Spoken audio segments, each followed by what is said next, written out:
नमस्कार दोस्तों, मैं उमाकांत स्वागत करता हूं आप सभी का यूके सर यूनिक शिक्षा में। दोस्तों आज हम जो है यहाँ इस वीडियो में जो है कंप्यूटर लैंग्वेज के बारे में बताने वाले हैं कि कंप्यूटर में कौन कौन सी लैंग्वेज प्रयोग होते हैं। जैसे हम लोग क्या करते हैं कि हमारे यहाँ जो कई तरह की लैंग्वेज बोली जाती हैं। कोई इंग्लिश बोलेगा तो कोई भोजपुरी बोलेगा तो कोई जो है हिंदी बोलेगा, ठीक है।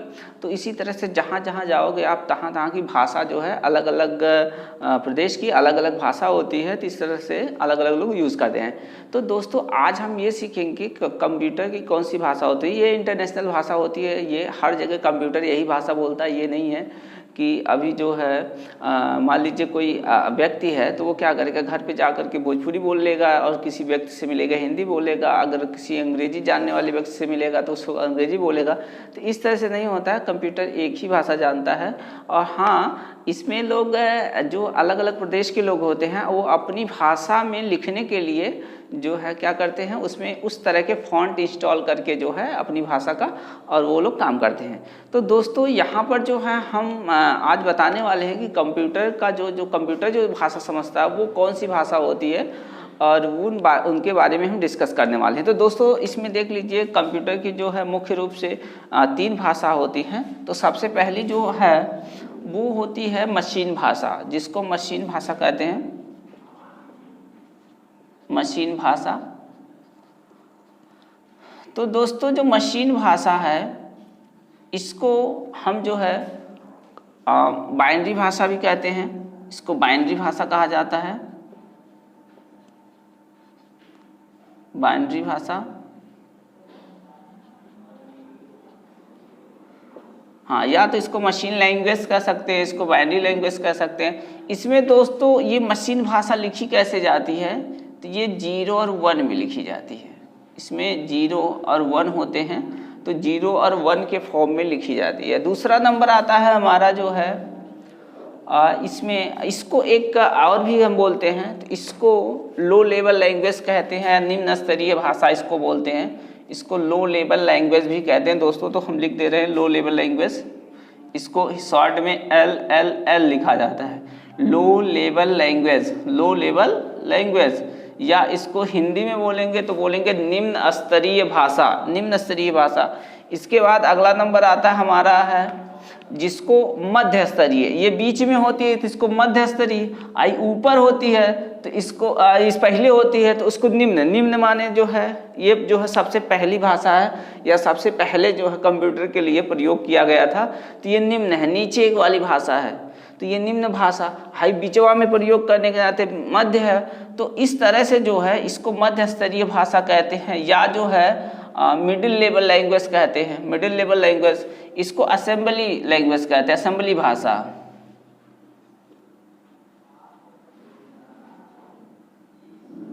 असेंबली भाषा। तो दोस्तों ये असेंबली भाषा हो गई। तो असेंबली भाषा में क्या होता है, कमांड, इसको हम कमांड का या आदेश की भाषा कहते हैं, आदेश की भाषा। आदेश की भाषा यानी कमांड, ये कमांड लैंग्वेज होता है। इसमें कमांड टाइप किए जाते हैं, छोटे छोटे कमांड्स बने होते हैं, उनको टाइप किया जाता है। और इसको जो है हम जो है मिडिल लेवल लैंग्वेज भी कहते हैं, तो इसलिए middle level language, middle level language. इसके बाद जो है तीसरा नंबर पे आता है हमारा जो है उसको जो है हम हाई लेवल लैंग्वेज कहते हैं या उच्च स्तरीय भाषा। उच्च, ये सबसे उच्च टाइप से होती है, तो ये हाई लेवल लैंग्वेज या उच्च स्तरीय भाषा इसको हम बोलते हैं। तो ये जो है उच्च स्तरीय भाषा।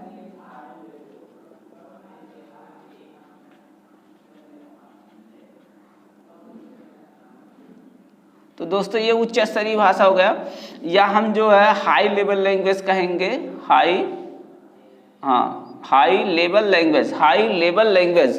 तो इस तरह से जो है हमारे पास 3 भाषा हो गई। मशीन भाषा, जिसमें हमने बताया कि इस भाषा को 0 और 1 में लिखा जाता है, तो 0 और 1 होता है, यानी कि 0-1 फॉर्म में चलता है। और इसके बाद बीच में जो आता है वो असेंबली भाषा होती है, जिसको जो है हम आदेश के रूप में लिखते हैं, छोटे छोटे कमांड्स बनाए जाते हैं। जैसे मान लीजिए अगर आप जो है लिनक्स चला रहे हैं, तो लिनक्स में क्या होता है, लिनक्स एक ऑपरेटिंग सिस्टम है दोस्तों।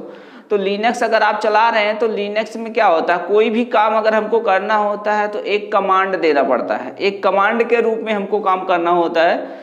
जैसे मान लीजिए अगर आप जो है डायरेक्टरी ओपन कर रहे हैं तो डायरेक्टरी का मतलब क्या होता है, जैसे डिस्क ड्राइव, तो डिस्क ड्राइव होता है, जैसे हमारे पास फोल्डर होते हैं तो फोल्डर को उसमें डायरेक्टरी बोलते हैं। तो अभी विंडोज़ जो होता है, विंडोज़ में फोल्डर बोला जाता है, लेकिन वही लिनक्स और यूनिक्स जो होता है उसमें जो है डायरेक्टरी बोलते हैं, या हम कहेंगे डॉस में जो है वो डॉस में क्या है, डायरेक्टरी बोला जाता है। डॉस यानी कि डिस्क ऑपरेटिंग सिस्टम में डायरेक्टरी बोलते हैं। तो अभी जो है कोई भी डायरेक्टरी ओपन करना है तो हम क्या टाइप करते हैं, dir टाइप करते हैं दोस्तों। तो dir एक क्या है, कमांड है, dir टाइप करके इंटर बटन दबा देते हैं तो उस डायरेक्टरी में जो भी कंटेंट्स होता है वो हमारा ओपन हो जाता है।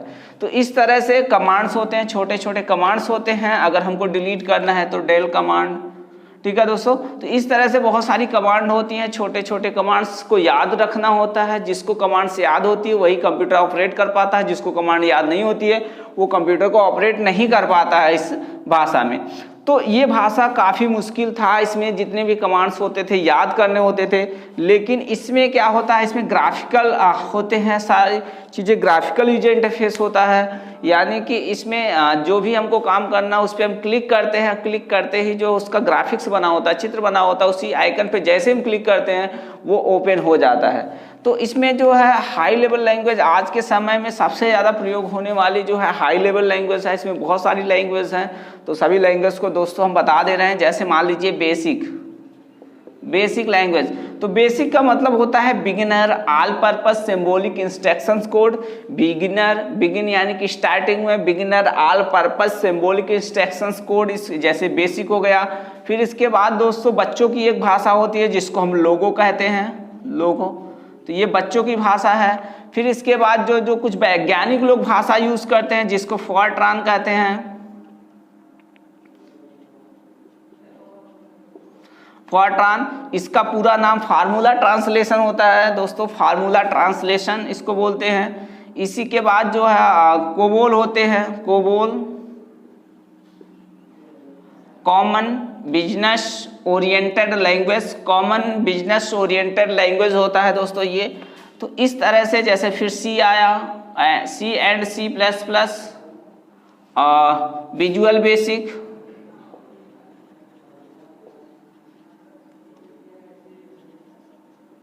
विजुअल बेसिक हो गया।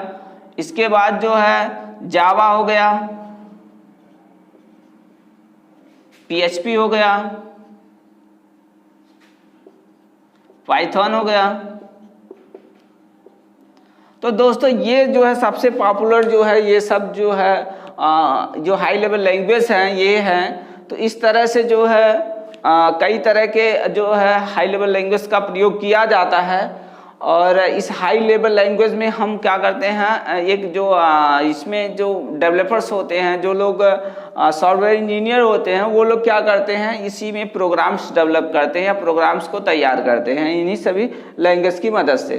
तो इस तरह से हमने देखा कि जो मशीन स्तर पे काम करने वाली है, जो हार्डवेयर बेस पे काम करने वाली है, वो हमारा जो है मशीन भाषा या बाइनरी भाषा होती है।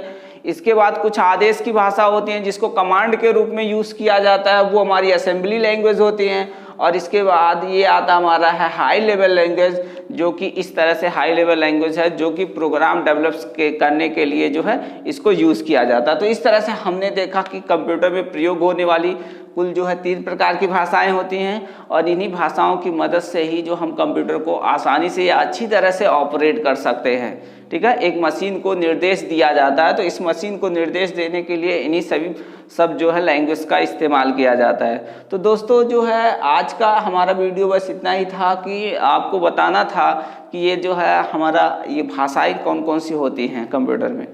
तो दोस्तों अगर ये हमारी वीडियो जो है पसंद आई है तो इसे लाइक करें, अन्य लोगों के साथ शेयर करें, और हमारी नई वीडियो का नोटिफिकेशंस पाने के लिए हमारे चैनल को सब्सक्राइब करें और बेल आइकन पर जरूर क्लिक करें। धन्यवाद।